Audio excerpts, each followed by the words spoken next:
The closed sign might still sit in front of the Old Courthouse, but inside it's clear that its major renovations are nearing completion. A grand opening is scheduled for spring 2025 and will serve as a dramatic finale to over a decade of work on two of St. Louis's most iconic sites. It's actually the largest public-private partnership in the history of the National Park Service, which started in 2013 with the renovation of the Arch grounds, but this is part of that same project. So it's a partnership between the National Park Service and the Gateway Arch Park Foundation, our official philanthropic partners. Since its completion in 1862, the Old Courthouse has only been renovated once, so a refresh was not only welcome, but necessary. Modernization was a huge part of it, so replacing the HVAC system, replacing windows with new, modern, energy-efficient windows, getting everything up to modern codes, and just making it a more usable building, because it's not only a public space, but it's also the park's headquarters. And just the beauty of this room, I look at the capitals of these columns, and they are just gorgeous. Pam Sanfilippo, program manager for Museum Services and Interpretation, took us on a tour of the building, pointing out updates and sharing some Old Courthouse history. The upgrades that we needed to do for fire suppression and safety. Today you can see those sprinkler heads, which aren't historic, of course, but they do blend really well. We didn't want to impede too much on that historical integrity.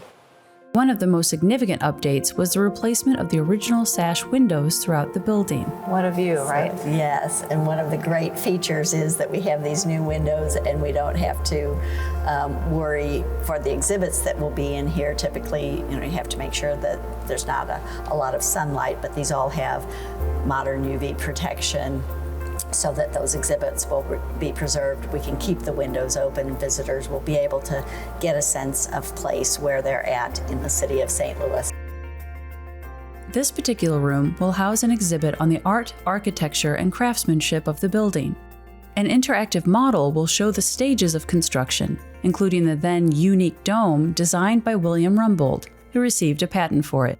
And because this is part of a national park, this building is held to the highest standards of historic preservation. So, before the project actually started with construction in February of 2023, we'd spent years in a design process working with historians, working with architectural historians and cultural resource professionals and the State Historic Preservation Office to make sure that our plans and designs were going to balance modernization and updates with that need to protect the historic fabric of the building.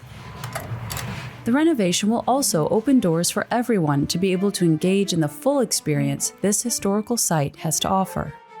For the building's entire history, you've never had access to the second floor for anybody with mobility challenges. So there's a lot to see up there. You'll be closer to the rotunda. You'll be able to actually approach the railing and look down from the second floor onto the rotunda floor. New ramp, new glass railing. As you can see, there was a trough in there that posed a risk for people to step into or roll into. So we're blocked by the glass, but we did this in a way that it doesn't prevent people from seeing everything that there is to be seen. One of the highlights of the second floor is being able to get a little closer to the beautiful paintings that adorn the rotunda. From allegorical to historical, they capture the ideals and artistic styles of the age they were painted in. They're gorgeous to see, but you can't really see a whole lot of the detail in those. And so in our new Designed for Justice gallery, we'll have an actual interactive component that will allow visitors to see those close up on a nice big screen and explore. Although officially completed in 1862, the building was in use long before that. In 1849, during both the fire that happened in the city of St. Louis and the cholera epidemic, meetings were held here as to how the city was going to respond to those tragedies and recover from them and move forward. So the speaker would stand in the center of the rotunda on the floor there. People would just pack these balcony areas right to the edge all the way up. The second floor will also feature two incredible recreations of original courtrooms. We will actually use this for doing mock trials, both with school groups and with the public. The public loves doing these mock trials as well. So this was Circuit Court number 4.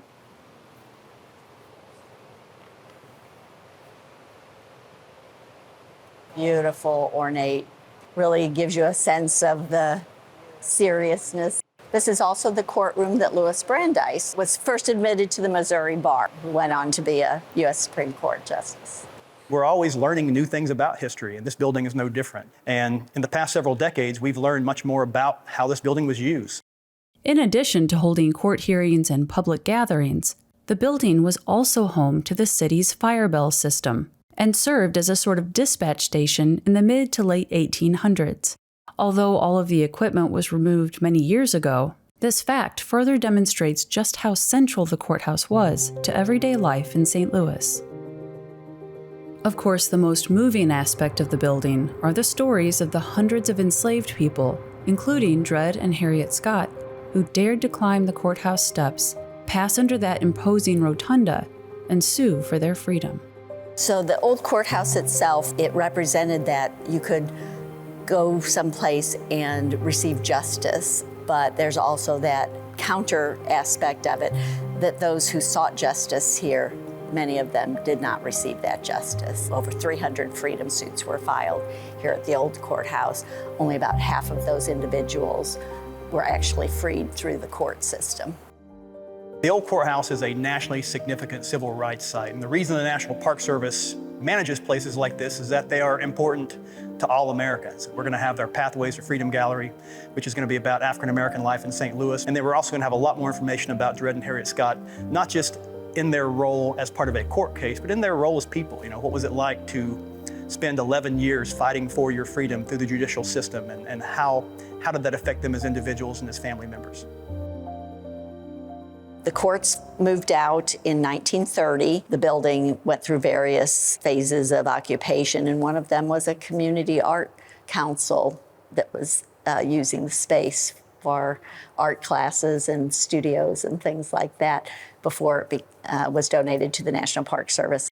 I'm glad it's come back around so that it is a record of all the important people and things that happened here. Yes, it's just wonderful to be this close to that reopening and sharing all of these stories that we've, been wanting to tell for many years, and finally able to do that in just a beautifully restored structure. For Living St. Louis, I'm Kara Vanninger.